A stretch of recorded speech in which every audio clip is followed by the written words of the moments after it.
ಇಂದು ನಡೆದ ಹುಣಸೂರು ನಗರಸಭೆ ಅಧ್ಯಕ್ಷರು ಉಪಾಧ್ಯಕ್ಷರು ಚುನಾವಣೆಗೆ ಜೆಡಿಎಸ್ ಪಕ್ಷದ ಶರವಣ ಅಧ್ಯಕ್ಷರಾಗಿ, ಉಪಾಧ್ಯಕ್ಷರಾಗಿ ಆಶಾ ಕೃಷ್ಣ ನಾಯಕ ಆಯ್ಕೆಯಾದರು. ಈ ಸಂದರ್ಭದಲ್ಲಿ ಸಂಸತ್ ಸದಸ್ಯರಾದ ಯದುವೀರ್ ಒಡೆಯರ್ ಮತ್ತು ಶಾಸಕರಾದ ಜಿಡಿ ಹರೀಶ್ ಗೌಡ ಹಾಜರಿದ್ದರು. ನೂತನ ಅಧ್ಯಕ್ಷರು ಮತ್ತು ಉಪಾಧ್ಯಕ್ಷರು ಎಲ್ಲ ವಾರ್ಡ್ಗಳಲ್ಲಿ ಉತ್ತಮ ಕೆಲಸ ಮಾಡುತ್ತಾರೆ, ಎಲ್ಲರ ಸಹಕಾರ ಅವಶ್ಯಕತೆ ಇದೆ ಎಂದು ತಿಳಿಸಿದರು. ವರದಿ ಮಾಸಿಂ ಶರೀಫ್, ಹುಣಸೂರು.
ಇವತ್ತು ಹುಣಸೂರು ನಗರಸಭೆ ಅಧ್ಯಕ್ಷರು ಉಪಾಧ್ಯಕ್ಷರ ಒಂದು ಚುನಾವಣೆಯಲ್ಲಿ NDA ವಿಜೇತರಾಗಿರೋದು ನಿಜವಾಗ್ಲೂ ಸಂತೋಷದ ವಿಷಯ. NDAನ ಅಭ್ಯರ್ಥಿಯಾಗಿ ಅವರು ವಿಜೇತರಾಗಿರುವಂಥದ್ದು ಅವರ ಮೂಲಕ ಒಳ್ಳೆಯ ಅಭಿವೃದ್ಧಿ ಆಗುತ್ತೆ. ಹುಣಸೂರು ಏನು ಪಟ್ಟಣ ಇದೆ, ಅದರ ಸರ್ವತೋಮುಖಿ ಅಭಿವೃದ್ಧಿಗಾಗಿ ಅವರು ಕೆಲಸವನ್ನು ಮಾಡ್ತಾರೆ ಅಂತ ಹೇಳಿದ್ದಾರೆ. ಸಂಪೂರ್ಣವಾದ ವಿಶ್ವಾಸ ಇದೆ.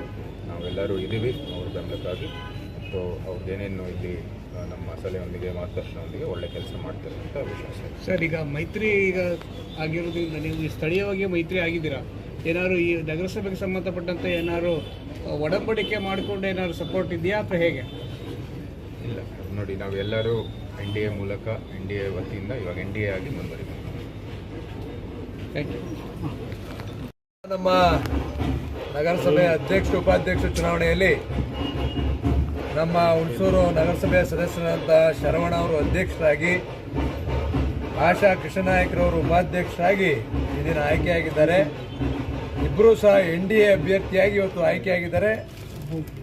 ಇವತ್ತು ಅವರಿಬ್ಬರಿಗೂ ಸಹ ಹೃತ್ಪೂರ್ವಕವಾದಂಥ ಅಭಿನಂದನೆಗಳನ್ನು ನಾನು ಮತ್ತು ನಮ್ಮ MP ಸಾಹೇಬ್ ಇಬ್ಬರೂ ಸಹ ಅರ್ಪಿಸ್ತೀವಿ. ಜೊತೆಗೆ ನಮ್ಮೆಲ್ಲ ನಗರಸಭಾ ಸದಸ್ಯರು ಇಲ್ಲಿದ್ದಾರೆ. ಎಲ್ಲರೂ ಸೇರಿ ಇವತ್ತು ಒಗ್ಗಟ್ಟಿನಿಂದ ಮುಂದಿನ ದಿನಗಳಲ್ಲಿ ನಗರಸಭೆಯಲ್ಲಿ ಅಭಿವೃದ್ಧಿಯನ್ನು ಮಾಡಬೇಕು. ಹುಣಸೂರು ನಗರ ಇವತ್ತು ಸ್ವಚ್ಛವಾಗಿರಬೇಕು, ಇರ್ತಕ್ಕಂಥ ಎಲ್ಲ ಸಮಸ್ಯೆಗಳನ್ನ ಬಗೆಹರಿಸಬೇಕು ಅಂತಕ್ಕಂಥ ಉದ್ದೇಶವನ್ನು ನಾವೆಲ್ಲರೂ ಸಹ ಇಟ್ಕೊಂಡಿದ್ದೀವಿ. ಎಲ್ಲರ ಜೊತೆಯಾಗಿ ಕೆಲಸ ಮಾಡ್ತೀವಿ. ಸರ್, ಈಗ ನಿಮ್ಮ ರಾಜ್ಯದ ಹಲವು ನಗರಸಭೆಗಳು ಕಳೆದ 1.5 ವರ್ಷದಿಂದ ಅಧಿಕಾರ ಕಳೆದಿವೆ. ಯಾವುದೇ ಥರ ಅಭಿವೃದ್ಧಿ ಇರಲಿಲ್ಲ, ಅಧಿಕಾರಿಗಳಂತೆ ಇದಾಗಿದೆ. ಇವಾಗ ತಾವು ಜನಪ್ರತಿನಿಧಿಗಳಾಗಿ ಈಗ ಮತ್ತೆ 2ನೇ ಇನ್ನಿಂಗ್ಸ್ ಶುರು ಆಗಿದೆ. ಸೊ ಈ ಹಂತದಲ್ಲಿ ಯಾವ ಥರ ನೀವು ಹುಣಸೂರು ನಗರವನ್ನು ನಿಮ್ಮದೇ ಕನಸಿನಲ್ಲಿ ಅಭಿವೃದ್ಧಿ ಮಾಡಬೇಕು ಅಂತ